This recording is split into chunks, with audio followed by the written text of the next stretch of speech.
मेरे दोस्तों नमस्कार, मैं हूं दिव्यांश। स्वागत करता हूं आपका दिव्यांश बिरथरे यूट्यूब चैनल पर। आप में से काफी स्टूडेंट्स मुझसे क्वेश्चन कर रहे थे कि सर स्टेनो की स्पीड कैसे बढ़ाएं। अभी हाल ही में एसएससी स्टेनोग्राफर 2019 का भी मेंस होगा, जब अप्रैल में उसका फाइनल रिजल्ट आ जाएगा। और राजस्थान कोर्ट के भी कुछ कैंडिडेट्स हैं। आप में से काफी लोग राजस्थान कोर्ट के लिए भी प्रिपरेशन कर रहे होंगे, आपका एग्जाम भी आने ही वाला है। तो आप में से काफी लोग पूछ रहे थे कि सर स्टेनो की स्पीड कैसे बढ़ाएं और एक्यूरेसी कैसे लाएं। एक तो होता है स्पीड को बढ़ाना और साथ में एक्यूरेसी के साथ में स्पीड को बढ़ाना। तो पहले मैं आपको बता दूं कि मैं स्टेनो का टीचर तो हूं नहीं, लेकिन मुझे स्टेनो आती है। मैं स्टेनो का स्टूडेंट जरूर रह चुका हूं। एक टीचर आपको ज्यादा अच्छे से समझा सकता है स्टेनो की स्पीड कैसे बढ़ाएं। मैं आपको अपने बारे में बता सकता हूं कि मैंने अपनी स्पीड कैसे बढ़ाई थी। मेरी हाईएस्ट जो स्पीड रही है स्टेनो में अब तक जो मैंने नोटिस की है वो है 110 जी। इससे ज्यादा मेरी स्पीड नहीं गई। मैंने 1-1.5 साल स्टेनो की है, मेरी स्पीड इससे ज्यादा नहीं बढ़ी। लेकिन शायद आपका जो कोर्ट का एग्जाम है उसमें 80 की स्पीड मांगते हैं और शब्द भी कम रहते हैं, ठीक है। और जो आपका एसएससी का एग्जाम होगा उसमें आपके वर्ड्स ज्यादा रहते हैं, 80 वर्ड्स की भी आती है, ठीक है, सॉरी 800 वर्ड्स की भी आती है, जिसकी स्पीड होती है 80 वर्ड्स पर मिनट। और आपको 1000 वर्ड्स की डिक्टेशन भी बोली जाती है, जिसकी स्पीड होती है 100 वर्ड्स पर मिनट। तो देखिए मेरा क्या सीन रहा, मैं आपको बताता हूं। और क्या क्या चीजें मुझे मुझे सबसे ज्यादा इंपॉर्टेंट लगती है स्टेनो की स्पीड बढ़ाने के लिए, वो है सबसे पहले तो बेसिक। यदि आप देखिए प्रिपरेशन भी कर रहे हैं आप, अगर आप स्टेनो सीख रहे हैं तब भी आपको ये बातें बहुत काम में आएंगी। और यदि आपकी स्टेनो बहुत अच्छी भी चल रही है, यदि आप 100 पर भी लिख रहे हैं तब भी ये बात आपको बहुत ही ज्यादा काम में आएगी। मैं इसमें अपना एक्सपीरियंस जरूर बताना चाहूंगा, ठीक है। जैसा कि आपको पता है मेरा 2 बार फाइनल सिलेक्शन हो चुका है एसएससी स्टेनोग्राफर में। ऑब्वियस है कि कोर्ट की जो डिक्टेशन है इससे थोड़ी टफ आती है और मुझे कोर्ट का इतना एक्सपीरियंस नहीं है, क्योंकि मैंने कभी कोर्ट का एग्जाम नहीं दिया। उसकी जो लीगल डिक्टेशंस हैं मैंने नहीं लिखी। लेकिन बस मैं अपना आपको एक तरीका बता सकता हूं कि मैंने कैसे इंप्रूव करी। देखिए इंप्रूव करने के लिए सबसे ज्यादा इंपॉर्टेंट है, जो कि हर एक सब्जेक्ट में होता है, प्रैक्टिस। जितनी ज्यादा आप प्रैक्टिस करेंगे उतनी ज्यादा इंप्रूवमेंट आपकी स्पीड में भी होगा स्टेनो की। और आपकी एक्यूरेसी आती है ट्रांसलेशन करने से। देखिए काफी लोग होते हैं, जैसे कि मैं अगर खुद की ही बात करूं तो पहले मैं क्या करता था, स्टेनो लिखता रहता था। बस मैंने डिक्टेशन ली, रिकॉर्ड की, या मैं कोचिंग पर गया, उन्होंने बोला और मैं केवल मैं मतलब कि लिख लेता था उसको। मैं उसको पढ़कर भी नहीं देखता था और ना ही मैं उसे ट्रांसलेट करता था। तो मेरी स्पीड तो वही थी 100 की, जल्दी आ गई थी, स्पीड 100 की आ गई थी। लेकिन गलतियां निकलती थी, जैसे कि अगर 1000 शब्द की मैं प्रैक्टिस कर रहा हूं तो मेरी गलती निकलती थी 120, 130, इतनी मैं गलतियां लिखता था। तो स्पीड तो बढ़ गई थी, डिक्टेशन लिख रहा था, लेकिन एक्यूरेसी 0 हो रही थी, मतलब एक्यूरेसी थी नहीं। अगर आप एसएससी स्टेनोग्राफर का एग्जाम देंगे, अगर आप जनरल कैंडिडेट के हो, तो आपके 1000 शब्दों में से 50 गलतियां माफ आपकी रहेंगी, मतलब कि आप 50 गलतियां कर सकते हैं। उससे ज्यादा यदि आपने गलती की तो आप डिस्क्वालीफाई हो जाओगे। तो फिर मैंने ट्रांसलेशन करना स्टार्ट किया, मतलब कि डिक्टेशन ले ली, फिर मैं उसको पढ़ता नहीं था। जैसे सबकी देखो अलग अलग तरीका होता है। कोई जो स्टूडेंट होते हैं, जो विद्यार्थी होते हैं, वो पढ़ते हैं और फिर उसके बाद में ट्रांसलेशन करते हैं। लेकिन मैं ऐसा नहीं करता था। देखिए सबकी अपना ओपिनियन है। अगर आप अच्छे से स्टेनो लिख रहे हैं तो आप उसको कंटिन्यू कीजिए। यदि आपकी 110 की स्पीड आ रही है तो सफिशिएंट है, अगर आपकी एक्यूरेसी अच्छी है तो। मैं उन लोगों के लिए बात कर रहा हूं जिनकी एक्यूरेसी अच्छी नहीं है, उनकी स्पीड भी नहीं आती।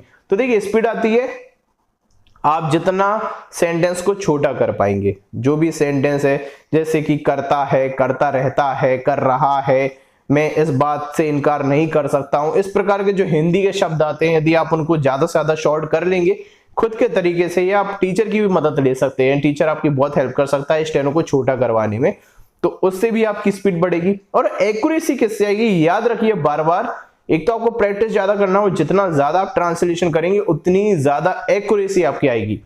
लिखने से, प्रैक्टिस करने से स्पीड बढ़ जाती है। आपके जो वर्ड्स हैं वो आपके दिमाग में आते हैं और सीधा आप उसको नोट डाउन कर लेते हैं, लेकिन जब आप उसको पढ़ोगे तो गड़बड़ होगी। तो आपको एक्यूरेसी बढ़ानी है तो आपको ट्रांसलेशंस पर ज्यादा ध्यान देना पड़ेगा। आपको ट्रांसलेशन यानी कि आपने डिक्टेशन उतार ली कॉपी में और फिर आपको उसे कंप्यूटर पर टाइप करना है। आप यदि ऐसा करेंगे तो विश्वास मानिए आपको 10 दिन के अंदर बहुत अच्छा रिजल्ट मिल जाएगा। एक बार मेरी बात मानिए, यदि आपकी स्पीड अच्छी आ रही है और स्पीड भी कम भी आ रही है ना, तब भी स्पीड आपकी इंक्रीज हो जाएगी यदि आपने ट्रांसलेशन अच्छे की। अब मैं आपको बताता हूं कि मैंने क्या क्या गलतियां की जिसकी वजह से मुझे 1.5 साल लग गया 100 की स्पीड लाने में। जो 100 की स्पीड जो बाकी कैंडिडेट्स हैं जो अच्छे से स्टेनो करते हैं 8 से 9 महीने में ले आते हैं, मुझे 1.5 साल क्यों लग गया? पहली गलती ये थी कि जो मेरे रूल्स थे मैंने एक ही टीचर से नहीं पढ़े, एक ही टीचर से ना पढ़कर मैंने मिक्सअप कर लिया अलग अलग टीचर्स के यहाँ पर जाकर के। तो उससे मेरे रूल्स सबके, देखिए सबका तरीका अलग अलग होता है पढ़ाने का, उससे मेरे रूल्स बिगड़ गए। ठीक है, तो मेरे में मिक्सअप हो गया सभी का। दूसरी गलती, मैंने कभी भी शब्दों को छोटा करने की कोशिश नहीं की, मैंने वाक्यांशों को प्रॉपर बनाने की कोशिश नहीं की। जो आपके वाक्यांश होते हैं आपको पता होगा, फ्रेज इंग्लिश में बोलते हैं, उनको मैंने कभी बनाने की कोशिश नहीं की। मैं पूरा सेंटेंस लिखता था, मैं अलग अलग लिखता था, सारी चीजों को मैं अलग अलग लिखता था, मैं मिला के नहीं लिखता था। उसकी वजह से भी मेरी स्पीड में क्या आई, कमी आई। तो आपको ऐसा बिल्कुल भी नहीं करना है। प्रॉपर गाइडेंस में आप पढ़िए। स्टेनो में आपसे बार बार बोलता हूं, कोचिंग जरूर स्टेनो की आप लीजिए। ठीक है, क्योंकि स्टेनो ऐसा सब्जेक्ट नहीं है जिसको आप सेल्फ कर सके। टू बी ऑनेस्ट, बिल्कुल सही बात बोलूंगा, आप इंग्लिश सेल्फ कर सकते हैं, आप मैथ सेल्फ कर सकते हैं, आप जीके सेल्फ कर सकते हैं, आप स्टेनो सेल्फ नहीं कर सकते। आपको मदद तो लेनी ही होगी। नेक्स्ट गलती जो मेरी थी वो ये थी कि मैं प्रैक्टिस ही नहीं करता था। तो देखो, अगर प्रैक्टिस नहीं करूंगा, क्योंकि मैं एग्जाम प्री पर ज्यादा फोकस्ड रहता था, मतलब कि इंग्लिश पढ़ना, रीजनिंग करना, मैथ करना, इन पर मेरा ज्यादा फोकस रहता था। तो मैं स्टेनो की प्रैक्टिस नहीं करता था क्योंकि मुझे इंटरेस्ट इसमें इतना ज्यादा आता नहीं था। फिर बाद में जब मैं सीखा तो मैंने इंटरेस्ट बढ़ाया, मैंने प्रैक्टिस करना चालू किया, ज्यादा डिक्टेशन लिखने की प्रैक्टिस की। मतलब कि मैं 4 से 5 घंटे स्टेनो को मैंने दिया था जब मेरा फाइनल एग्जाम निकल गया था। मतलब कि प्री में अच्छे मार्क्स आ गए थे और मुझे उम्मीद हो गई थी कि मेरा सिलेक्शन होना ही होना है। तो मैं 4-4 घंटे स्टेनो लिखा करता था। हाँ, 12-12 घंटे कभी भी नहीं लिखी, ये बात फैक्ट है। 4 घंटे में प्रैक्टिस करता था। अगली गलती मेरी ये थी कि मैं ट्रांसलेशन नहीं करता था। ट्रांसलेशन करना बहुत ज्यादा नेसेसरी है, इसलिए आपसे बोलूंगा कि आपको भी ट्रांसलेशन जरूर करना चाहिए। यदि आप जितना ज्यादा ट्रांसलेशन करेंगे आपकी एक्यूरेसी में बहुत ज्यादा इजाफा होगा। ट्रांसलेशन करना या पढ़ना, डिक्टेशन को पढ़ना, यदि आप उसको पढ़ोगे तो आपकी एक्यूरेसी में बहुत ज्यादा ही बदलाव आएगा। और ये ट्रांसलेशन वाली चीज करके देखिएगा आप, कोई भी डिक्टेशन लिखना, ठीक है, उसको कॉपी पर लिखना, चाहे आप 400 वर्ड्स की लिख रहे हैं, 500 वर्ड्स की लिख रहे हैं, 800 वर्ड्स की लिख रहे हैं, 1000 वर्ड्स की लिख रहे हैं या इवन मोर, यदि आप ज्यादा की भी लिख रहे हैं तो आप उसको ट्रांसलेशन जरूर कीजिए। अगर आप एक दिन के अंदर, देखिए यदि आप राजस्थान कोर्ट की प्रैक्टिस कर रहे हैं, उसके लिए प्रिपरेशन कर रहे हैं और आपके मार्क्स बहुत अच्छे हैं एसएससी स्टेनोग्राफर 2019 वाले एग्जाम में, तो यदि आप अपीयर होने वाले हैं, आपको विश्वास है कि आपके बहुत अच्छे मार्क्स है और आ भी जाएंगे, तो आप सबको छोड़कर स्टेनो की प्रैक्टिस कीजिए। और जितना ज्यादा ट्रांसलेशन, यदि आप एक दिन में 6 ट्रांसलेशन करेंगे, आपकी स्पीड इतनी ज्यादा बूस्ट हो जाएगी विद एक्यूरेसी, प्रॉपर एक्यूरेसी के साथ।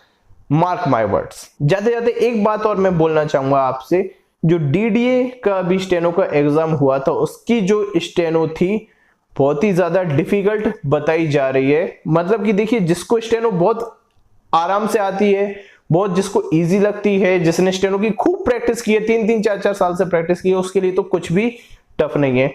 लेकिन जो उसमें एग्जाम देने के लिए गए थे, जो एक मॉडरेट बंदा या 7 से 8 या 9 महीने स्टेनो जो सीखा हुआ है, तो उसको थोड़ी डिफिकल्ट लगी थी, क्योंकि हिंदी की डिक्टेशन में हॉलीवुड मूवीज और ऐसे इंग्लिश राइटर्स के शब्दों का यूज किया जा रहा था, तो थोड़ी डिफिकल्ट हो गई थी।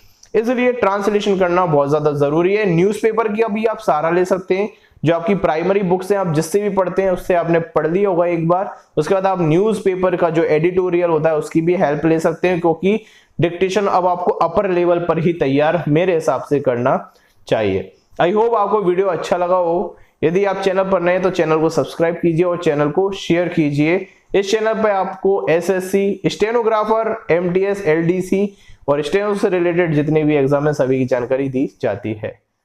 धन्यवाद।